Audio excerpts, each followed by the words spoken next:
जय हिंद मेरे प्यारे बच्चों, वेलकम टू तनुष्क बायोलॉजी। और हम पढ़ रहे थे लास्ट क्लास में बहुत ही प्यारा सा चैप्टर जिसका नाम है मैटर अराउंड अस, है ना, या फिर मैटर इन आवर सराउंडिंग। आज हमको पढ़ना है, उसमें से जो टॉपिक है वो है लिक्विड स्टेट ऑफ मैटर। हम लोगों ने सॉलिड स्टेट ऑफ मैटर को काफी डिटेल में देखा था। आज हम लिक्विड स्टेट ऑफ मैटर की बात करेंगे। ठीक है, तो चलो बढ़ जाते हैं आगे। अच्छा, यहाँ पे एक एक्टिविटी दी है, सबसे पहले तो वो पढ़ते हैं। ठीक है, collect the following: water, cooking oil, milk, juice, a cold drink. ठीक है, अब सिंपल सी बात है, water, cooking oil, milk, juice, cold drink, ये सब किस में रहते हैं? लिक्विड स्टेट में रहते हैं कि नहीं रहते हैं ना, लिक्विड स्टेट में। कंटेनर्स ऑफ डिफरेंट शेप्स, और क्या चाहिए हमको? डिफरेंट शेप्स के कंटेनर चाहिए। और 50 ml, put a 50 ml mark on these container, और हर एक कंटेनर पर हमें क्या कर देना है? 50 ml मार्क लगा देना है। आप चाहे बॉटल ले सकते हो, आप चाहे कटोरी ले सकते हो, आप चाहे ग्लास ले सकते हो, बेसिकली अलग अलग कंटेनर जिसमें आप इन मटेरियल्स को रख सको, आपको वो चाहिए। Using a measuring cylinder from the laboratory, और हमको मालूम है मेजरिंग सिलेंडर कैसा दिखता है, कुछ ऐसा सा दिखता है ना, कुछ ऐसा सा दिखता है ना। और एक सेकंड, मैं इसको यहाँ से, ऐसा नहीं दिखता, बेसिकली यहाँ से ऐसा चोंच जैसा दिखता है, ऐसा कुछ।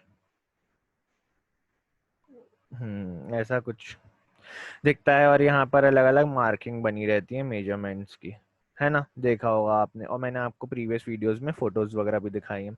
अच्छा, when what will happen if these liquid are split on the floor, अगर ये इनमें से कोई भी लिक्विड, आप जानते हो वाटर गिर गया, ऑयल गिर गया, मिल्क गिर गया, जूस गिर गया, कोल्ड ड्रिंक गिर गई, कुछ भी अगर लिक्विड गिर जाएगा जमीन पर, तो होगा क्या? तो बेसिकली वो फैल जाएगा जमीन पर, पूरा का पूरा फ्लैट दिखने लग जाएगा, हमको फ्लोर पर गिर जाएगा। Measure 50 ml of any of one fluid and transfer it into different containers. हम लोगों को क्या करना है? 50 ml इस मेजरिंग सिलेंडर की मदद से मेजर करेंगे। मान लो ये 50 ml वाला मार्क था, यहाँ तक हमने क्या कर दिया? भर दिया किसी भी फ्लूइड से। ठीक है, पहले मान लेते हैं वाटर से भरा। ठीक है ना, वाटर से भरा, तो बेसिकली वाटर का कलर क्या होता है? ब्लू। चलो ब्लू ले लेते हैं। सर वैसे ब्लू तो नहीं है ये, हाँ ये वाला, पर जो भी है, ये समझ लो कि एक हम लोगों ने लिक्विड सब्सटेंस लिया है। ठीक है, मान लो जूस है, ब्लूबेरी जूस ले लिया, है ना, बढ़िया। और कितना है ये? 50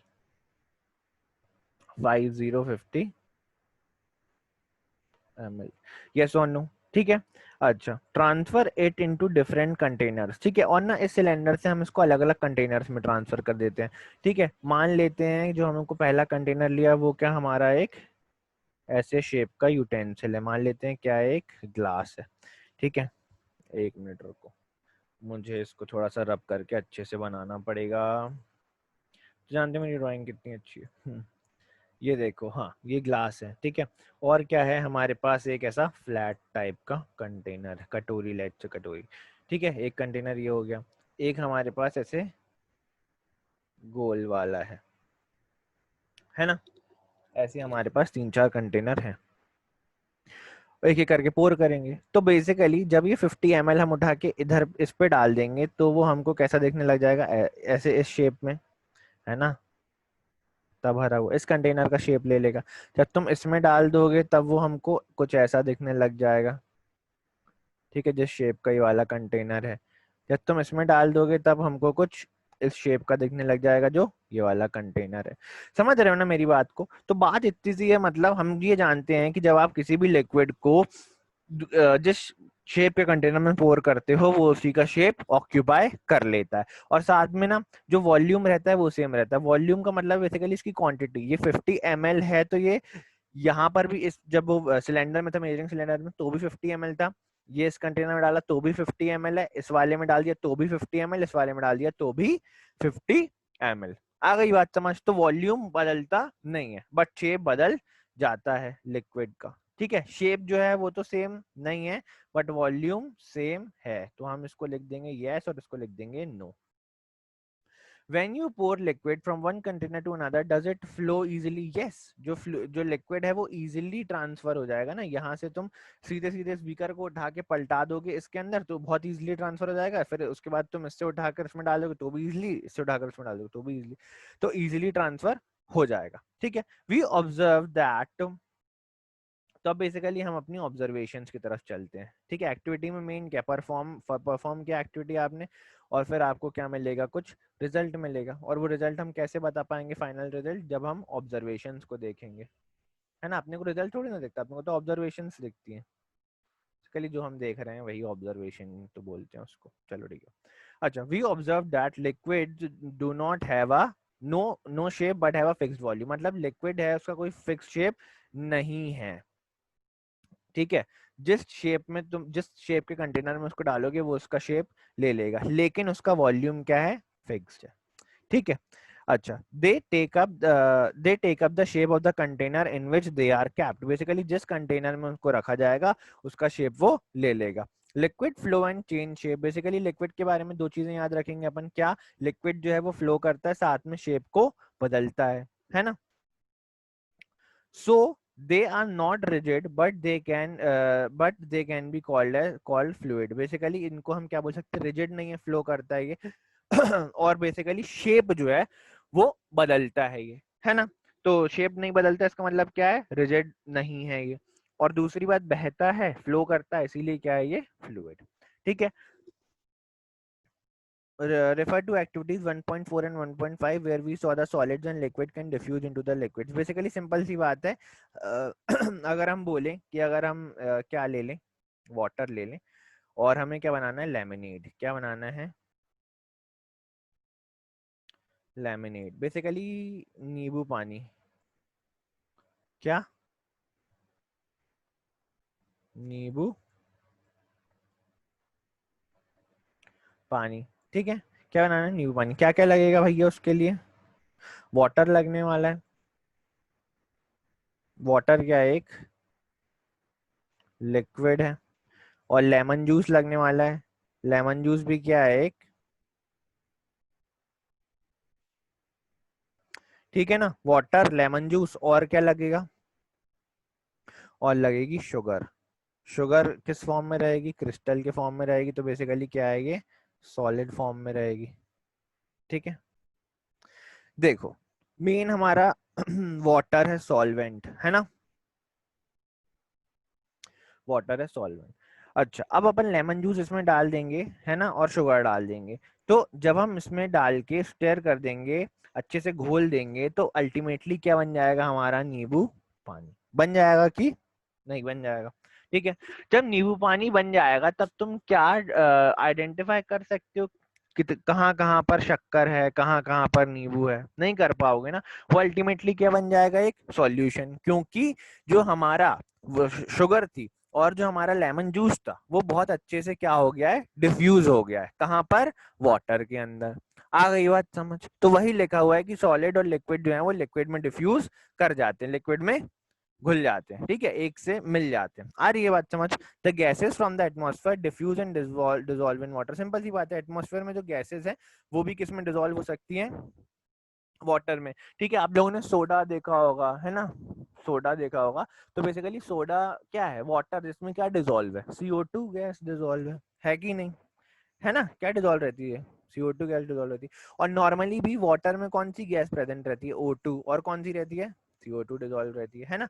जब वो सोडे की बोतल के अंदर जो पानी रहता है, बेसिकली उस पानी के अंदर बहुत ज्यादा अमाउंट में CO2 प्रेजेंट रहती है। तभी तो जब बोतल को हम खोलते हैं तो कैसी हो जाती है ना, और ऊपर हमको बबल्स दिखते हैं।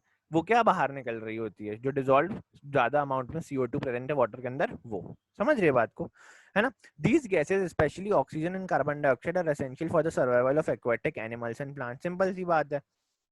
ये तो खैर कोल्ड ड्रिंक और सोडा की बात हो गई, बट बाकी ये जो दो गैसेस हैं वो बहुत ज्यादा इंपॉर्टेंट हैं, जो कि किस में डिजोल्व रहती हैं, वाटर में डिजोल्व रहती हैं। और ये बहुत इंपॉर्टेंट है किसके लिए, सर्वाइवल ऑफ एक्वेटिक एनिमल्स और प्लांट्स के लिए। भाई जो एक्वेटिक एनिमल, जो पानी में रहने वाले एनिमल और प्लांट है, वो कहाँ से ले रहे हैं CO2 और ऑक्सीजन, वो ले रहे हैं उसी में डिजोल्व, जो वाटर में डिजोल्व है उससे ही ले रहे हैं।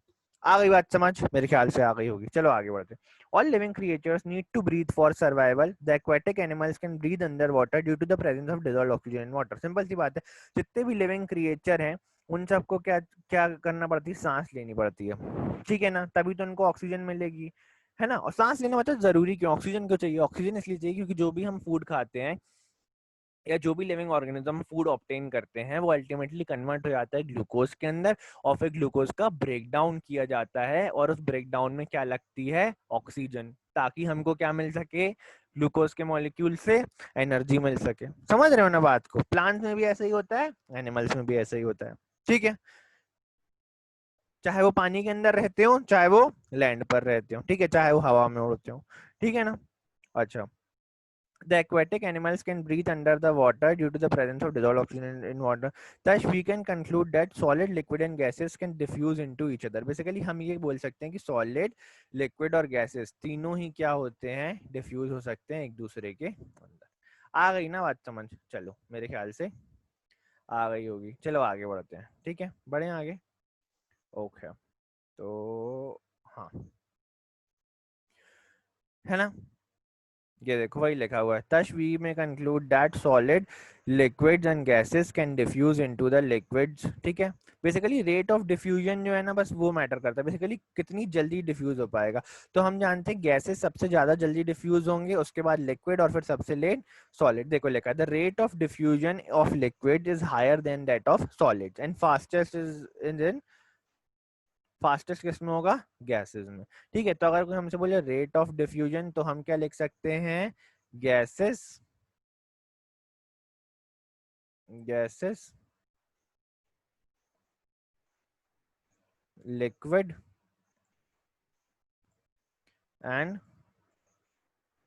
सॉलिड, ठीक है। कोई डाउट? मेरे ख्याल से नहीं। ये दिखाता है गैसेस में सबसे हायर रेट होता है डिफ्यूजन का, उसके बाद लिक्विड में, फिर आता है सॉलिड का नंबर, ठीक है। चलो तो बढ़ जाते हैं आगे। This is due to the fact, हाँ नीचे आना पड़ेगा। This is due to the fact that in liquid state particles move freely and have greater space between each other as compared to particles in solid। देखो actually ना क्या होता है, simple सी बात है, जो लिक्विड्स होते हैं उनके जो पार्टिकल्स हैं, उनका जो डिस्टेंस है, इंटरमोलिकुलर डिस्टेंस या इंटरपार्टिकुलर डिस्टेंस क्या होता है, ज्यादा होता है in comparison to solid. Solid में क्या होता है ना, कॉम्पैक्टली अरेंज होते हैं पार्टिकल, बहुत कम डिस्टेंस होता है, समझ रहे हो। और अगर हम गैसेस की बात करें भैया, उसमें तो बहुत ही ज्यादा दूर दूर रहते हैं, ठीक है ना। ये कंडीशन किसकी है, गैस की, ये हमारे सॉलिड की, और ये हमारे लिक्विड की, ठीक है। तो इसीलिए गैस क्या होता है, सबसे जल्दी ज्यादा डिफ्यूज होता है, उसके बाद लिक्विड और फिर सॉलिड, ठीक है ना। देखो ऐसा क्यों होता है, बेसिकली रेट ऑफ डिफ्यूजन सबसे ज्यादा गैसेस में, फिर लिक्विड में, फिर सॉलिड में देखने क्यों मिलता है, रीजन क्या है उसका, इंटर पार्टिकुलर या inter molecular distances, because particles can move freely, जितना दूर दूर होंगे उतनी कम फोर्स एक दूसरे को अट्रैक्ट कर रहे होंगे, तो क्या कर सकते हैं, फ्रीली मूव कर सकते हैं। समझ रहे हो ना बात को।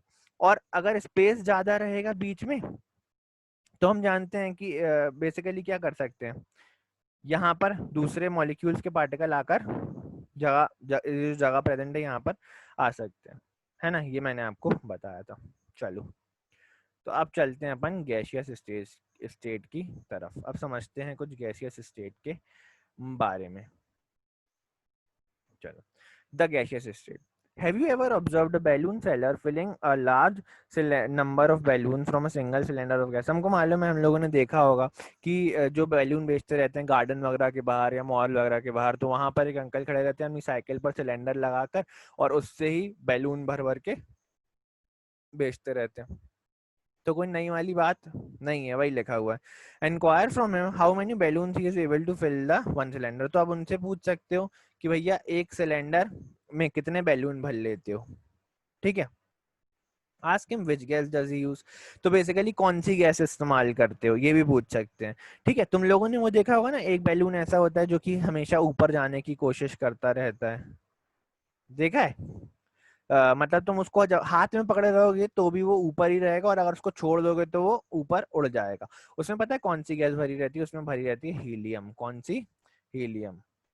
समझ रहे हो बात को, जिसमें उड़ जाता है बैलून ऊपर, ठीक है।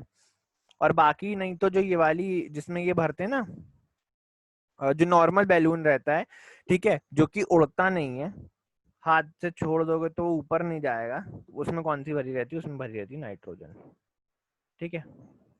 आ गई बात समझ? चलो ठीक है। अच्छा, अब आते हैं अपन जरा सा आगे एक और अपनी एक्टिविटी पर। अब मुझसे ये नहीं पता, मुझे ये पता है गैसेस कौन सी भरी रहती हैं इन दोनों टाइप के बैलून में, लेकिन ये नहीं पता यार कि ना कितने बैलून भर जाते हैं एक सिलेंडर में, है ना। अपना ये काम नहीं है एक्चुअली, इसीलिए नहीं पता, और वैसे पूछा भी नहीं मैंने कभी। चलो ठीक है, तब अपन पढ़ते हैं। Take 300 ml syringes and close their nozzles. Basically तीन हमको क्या लेनी है, 100 ml की सिरिंजेस। क्या लेनी है, 300 ml की सिरिंज। सिरिंज समझते हो ना, जिससे इंजेक्शन लगाते हैं, ये ऐसा बेसिकली, है ना। ये देखो, ये कितने ml की लेनी है अपने को, 100 ml की लेनी। कहाँ गए भैया, ऊपर जाना है। हाँ, 100 ml की सिरिंजेस हमको लेनी है। Remove the piston from all the syringes. Basically piston समझते हो क्या होता है, वो जो सिरिंज में पीछे वाला भाग रहता है ना, ये वाला, ये वाला, ये जो भाग है, ये क्या कहलाता है, पिस्टन। ठीक है, ये जो पूरा ये लगा हुआ है ना, ये पूरा क्या करना है अपने को, रिमूव कर देना है, इसको निकाल देना है। ठीक है, कितने ml की सिरिंज है, 100 ml की सिरिंज है। चलो 3 लेनी है और, है ना। अच्छा, लीविंग वन सिरिंज अनटच्ड, और एक सिरिंज को हमको कुछ नहीं करना, एक को वैसा का वैसा छोड़ देना है। Fill water in the second and pieces of chalk in the third. Basically ना क्या करना है, एक सिरिंज को छोड़ देना है, ठीक है, पिस्टन निकाल देना है, तीनों से पिस्टन निकालना है, एक को छोड़ देना है, एक में भरना है वाटर, दूसरे में भरना है चॉक। ठीक है, insert the pistons back into the syringe. हमको क्या करना है, सिरिंज को वापस से, सिरिंज के पिस्टन को वापस से लगा देना है। ठीक है, insert ये हो गया। You may apply some Vaseline on the piston before inserting them into the syringe for their smooth movement. Basically तुम पिस्टन पे वेसलिन भी लगा सकते हो ताकि वो इजीली सिरिंज के अंदर चला जाए। Now try to compress the content by pushing the piston in the syringe. Basically तुम क्या करो, ये वाला जो, अब क्या करो, इसको प्रेस करो। ठीक है ना, 3 थे अपने पास, एक में क्या भरा था, कुछ भी नहीं, इसका मतलब वहां क्या भरी होगी, गैस, एयर भरी होगी। दूसरे में क्या था, वाटर, और तीसरे में क्या था, चॉक, चॉक का पाउडर। ठीक है, भरना ही, लगा नहीं लेना गोरे होने के चक्कर में चौक। ठीक है, हाँ, तो ये समझ गए ना, गैस, वाटर और चौक तीनों में भरे थे, एक एक में भरा था मतलब। We observe that gases are highly compressible. अच्छा, नीचे भी है क्या, हाँ, यहाँ पे आया ना question, what do you observe in which case the piston easily pushed in. Simple सी बात है, गैस वाला जो केस था, खाली वाला जो केस था, खाली सिलेंडर वाला जो केस था, उसमें सबसे इजिली पिस्टन जो था वो पुश हो जाएगा। उससे हार्ड क्या होगा, मॉडरेट लेवल पर, मॉडरेटली तुमको ज्यादा फोर्स लगाना पड़ेगा वाटर के लिए, और बहुत ज्यादा फोर्स लगाना पड़ेगा किसके लिए, गैस के लिए। हाँ या ना, है ना, बहुत ज्यादा फोर्स फॉर गैस। ठीक है, कोई डाउट नहीं ना। अच्छा, what do you infer from this observation. तो हम इससे क्या क्या समझते हैं, ठीक है ना। हम ये समझते हैं गैस काफी लाइट होती हैं, उनके पार्टिकल्स का जो डिस्टेंस रहता है काफी दूर रहता है। ठीक है, और उनको कंप्रेस करना क्या है, बहुत आसान। ठीक है, लिक्विड को कंप्रेस करना क्या है, गैस से थोड़ा मुश्किल, और सॉलिड को कंप्रेस करना क्या है, बहुत ही ज्यादा मुश्किल। आ गई बात समझ, मेरे ख्याल से आ गई होगी। ठीक है, चलो अच्छा, आगे बढ़ते हैं। We have observed that gases are highly compressible as compared to solid, है ना। सॉलिड के कंपैरिजन में गैसेस जो है वो हाईली कंप्रेसिबल होती हैं। ठीक है, द लिक्विफाइड पेट्रोलियम गैस क्या बोलते हैं, जिसको हम एलपीजी बोलते हैं, cylinder, that we get in our home for cooking. जो अपने घर में सिलेंडर आता है ना, जिसकी मदद से मम्मी खाना बनाती हैं, जो लगाकर, ठीक है, उस सिलेंडर में कौन सी गैस भरी रहती है, एलपीजी। कौन सी भरी रहती है, एलपीजी। ठीक है, और the oxygen supplied in hospital, जो जो हमें ऑक्सीजन, मतलब हमें ना लगे भगवान करे, बट जो ऑक्सीजन हॉस्पिटल्स में सप्लाई होती है ना सिलेंडर में, वो भी क्या रहती है, कंप्रेस्ड गैस ही रहती है। ठीक है, ऑक्सीजन को भी कंप्रेस करके भरा जाता है सिलेंडर में। कंप्रेस्ड नेचुरल गैस, ठीक है, एक गैस और होती है, उसको बोलते हैं कंप्रेस्ड नेचुरल गैस। ठीक है, is used as fuel these days in vehicle, और पॉल्यूशन को कम करने के लिए जो आजकल पब्लिक ट्रांसपोर्ट और कुछ प्राइवेट ट्रांसपोर्ट के व्हीकल्स में भी यूज होती हैं, कुछ लोग भाई, कुछ ऐसे भी लोग होते हैं ना, मारुति में सिलेंडर लगवा देते हैं। देखा हो सकता है तुम लोग के आसपास अंकल हो, नहीं तो तुम लोग अगर कभी वैन से अपने स्कूल आए गए हो तो वैन वाले खासकर यूज करते हैं सीएनजी का, ठीक है ना। इसका खर्चा भी कम होता है और एनवायरनमेंट को हार्म भी नहीं पहुंचता। Due to its high compressibility large volume of gas can be compressed into a small cylinder. Basically ना क्या कंप्रेस कर देना यानी छोटा कर देना, ठीक है, मतलब ज्यादा अमाउंट की गैस को कम में कर देना। उतनी ही रहेगी लेकिन जो उसका वॉल्यूम होगा वो क्या हो जाएगा, कम हो जाएगा। समझ रहे हो बात को? फ्यूल उतना ही रहेगा बट उसका साइज क्या होगा, वॉल्यूम क्या हो जाएगा, कम हो जाएगा, ठीक है। तो हाई कंप्रेसिबिलिटी के कारण ही हम लोग जो लार्ज वॉल्यूम ऑफ गैसेस को किस में भर सकते हैं, छोटे छोटे सिलेंडरों में भर देते हैं, ठीक है। We come to know of what is being cooked in the kitchen without even entering there by the smell of that reaches our nostrils। Simple सी बात है कि अगर घर में मैगी बन रही होती है या कुछ अच्छा सा बन रहा होता है तो हमारी नाक तक खुशबू पहुंच जाती है और हमको ये भी पता लग जाता है कि घर में कुछ अच्छा खाने को बना है या कुछ भी बना है घर में खाने को, ठीक है। या जो जलने की स्मेल होती है हमको वो भी आ जाती है ना। मान लो मम्मी ने दीदी खाना बना रही तो खाना जल जाएगा, या तुम बना रहे हो, है ना, नहीं नहीं दीदी भी अच्छा खाना बनाती है सबकी, बट मान लो तुम बना रहे हो या मैं बना रहा हूँ तो खाना कभी कभी जल जाता है तो उसकी भी स्मेल हमारे तक पहुंच जाती है, ठीक है। आ रही है बात समझ? अच्छा, how does this smell reach to us? अब हमारी नाक तक ये स्मेल पहुंचती कैसे है? The particles of aroma of the food mix with the particles of air spread in the kitchen। Basically kitchen में भी एयर प्रेजेंट है, हमारे कमरे में भी एयर प्रेजेंट है, और फूड से जो धुआं निकल रहा है ना, जो फूड पार्टिकल्स, खाने की जो खुशबू निकल रही है वो भी एयर में आ रही है। क्या होता है, वो जो पार्टिकल रहते हैं वो हमारे एयर में डिफ्यूज हो जाते हैं और वो हमारी नाक तक पहुंच जाते हैं, हम तक पहुंच जाते हैं, है ना, और दूर तक भी पहुंच जाते हैं। कभी कभी तो पड़ोसी को भी पता लग जाता है, हाँ आज शर्मा जी के माँ की दाल बनी है, ठीक है ना। पंजाबी में बनती है माँ की दाल, है ना। खाई थी तुमने कभी? नहीं, मैं तो पंजाबी हूँ तो मैं तो खाता रहता हूँ तो। अच्छा, पता करना कभी इसके बारे में, ठीक है। अच्छा, reach us and even farther away the smell of hot cooked food reaches is in second as compared with the अच्छा, सिंपल सी बात है, हॉट कुक्ड फूड जो रहता है उसकी जो स्मेल है वो दूर तक फैल जाती है, ठीक है। Compare this with the rate of diffusion of solid and liquid. Simple सी बात है, अगर तुम इसको सॉलिड और लिक्विड के कंपैरिजन में करोगे तो गैस का क्या आएगा, सबसे ज्यादा। वही मैं बता रहा था, rate of diffusion of gas is higher than rate of diffusion of liquid is higher than rate of diffusion of solid.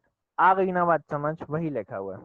Due to high speed of particles and large spaces between them, gases show the property of diffusing very fast into the other gases। Simple सी बात है कि जो gases हैं उनमें rate of diffusion क्यों high है सबसे ज्यादा, क्योंकि उनके पार्टिकल्स के बीच में स्पेसेस क्या है, बहुत ही ज्यादा कम है। सॉरी, हाँ हाँ हाँ, स्पेसेस क्या है, बहुत ज्यादा ज्यादा है, सॉरी। अरे गैसेस के पार्टिकल यार, भावनाओं को समझो। गैसेस के जो पार्टिकल्स हैं वो दूर दूर रहते हैं ना, समझ रहे हो, इसीलिए ये क्या कर सकते हैं, ज्यादा दूर तक स्प्रेड हो सकते हैं और साथ में किसी भी दूसरी गैस में क्या कर सकते हैं, घुल सकते हैं, वाटर में भी घुल सकते हैं, ठीक है। बेसिकली डिफ्यूज हो सकते हैं, ठीक है। आ गई बात समझ? अच्छा, चलो आगे बढ़ते हैं, चलो आगे बढ़ते हैं। अब क्या लिखा है, in the gaseous state the particles move about randomly at high speed. Simple सी बात है, गैशियस स्टेट में ना क्या होता है, पार्टिकल जो हैं वो रैंडमली मूव करते रहते हैं और हाई स्पीड पे। Due to this random movement the particles hit each other and also the walls of the container. देखो मान लो कि ये वो सिलेंडर है जिसके अंदर क्या भरी हुई है हमारी, अरे यार एक मिनट रुको, मैं बोलने वाला था ऐसे ही होता है ना सिलेंडर लेकिन मैंने ना बना के देखा, नहीं यार ऐसा तो कतई नहीं होता, ऐसा तो बिल्कुल ही नहीं होता, बट समथिंग लाइक दिस हम बना सकते हैं, ठीक है। ये ऊपर चरखा लगा रहता है, ऐसा रहता है ना। तो बेसिकली इसमें क्या भरी हुई है, गैस, ठीक है, तो गैस के पार्टिकल होंगे। तो ये गैस के पार्टिकल लगातार हाई स्पीड पे क्या करते रहते हैं, एक दूसरे से भी टकराते रहते हैं, ठीक है, एक दूसरे से भी टकराते रहते हैं और कभी कभी क्या, और इस कंटेनर के वॉल से भी टकराते रहते हैं, ठीक है ना, वॉल ऑफ कंटेनर से भी टकराएंगे और एक दूसरे से भी टकराते रहेंगे। आ रही है ना बात समझ, वही लिखा हुआ है। The pressure exerted by the gas is because of the force exerted by the gas particle per unit area on the walls of the container. Basically ना क्या होता है प्रेशर, क्या होता है प्रेशर का अगर फॉर्मूला उठा के देखोगे तो प्रेशर होता है फोर्स अपॉन एरिया। क्या होता है? फोर्स अपॉन एरिया, ठीक है। क्या होता है? Force upon area, pressure equal to force upon area. तो हम ये बोल रहे हैं कि हम बोलते हैं ना गैस का प्रेशर होता है, ठीक है, ठीक है। अच्छा, तो हम बेसिकली वो प्रेशर कौन क्या है? प्रेशर बेसिकली वो ये जो वो फोर्स है जो ये एक पार्टिकल गैस का एक यूनिट एरिया में, बेसिकली जो एक यूनिट एरिया का मतलब होता है, मान लो कि जो तुम्हारा वो है, क्या है, गैस सिलेंडर है, इसके अंदर का सरफेस एरिया कितना है? 100 मीटर स्क्वायर है। अरे मान लो ना यार एरिया, ठीक है मान लो। तो जो 1 मीटर स्क्वायर एरिया में जितने पार्टिकल प्रेजेंट होंगे गैस के, और वो फोर्स लगा रहे होंगे कहाँ पर? कंटेनर की वॉल पर, वही क्या कहलाएगा? प्रेशर। समझे बात को? कोई बोलेगा कंटेनर के अंदर मान लेते हैं प्रेशर को नापने की यूनिट क्या होती है? पास्कल होती है ऐसा यूनिट, और एटीएम भी होती है। तो अगर मान लो बोल दिया हमने सिलेंडर के अंदर का प्रेशर कितना है? 10 ATM। तो हम लोग क्या बता रहे हैं? हम लोग ये बोलना चाह रहे हैं कि जब ये 100 मीटर स्क्वायर का एक सिलेंडर है, इसका जब तुम 1 मीटर स्क्वायर की बात करोगे, 1 मीटर स्क्वायर एरिया की बात करोगे, तो वहां पर इतना प्रेशर प्रेजेंट है। समझ रहे हो बात को? ठीक है। और वो प्रेशर आया कहां से? बेसिकली जो फोर्स लगा रहे हैं उस यूनिट एरिया में गैस के पार्टिकल किसके ऊपर फोर्स लगा रहे हैं? सिलेंडर की वॉल पर, या जिस भी कंटेनर में गैस भरे हुए है उसकी वॉल पर। आ गई बात समझ? वही क्या कहलाता है? Pressure of the gas. ठीक है, मेरे ख्याल से समझ गए हो।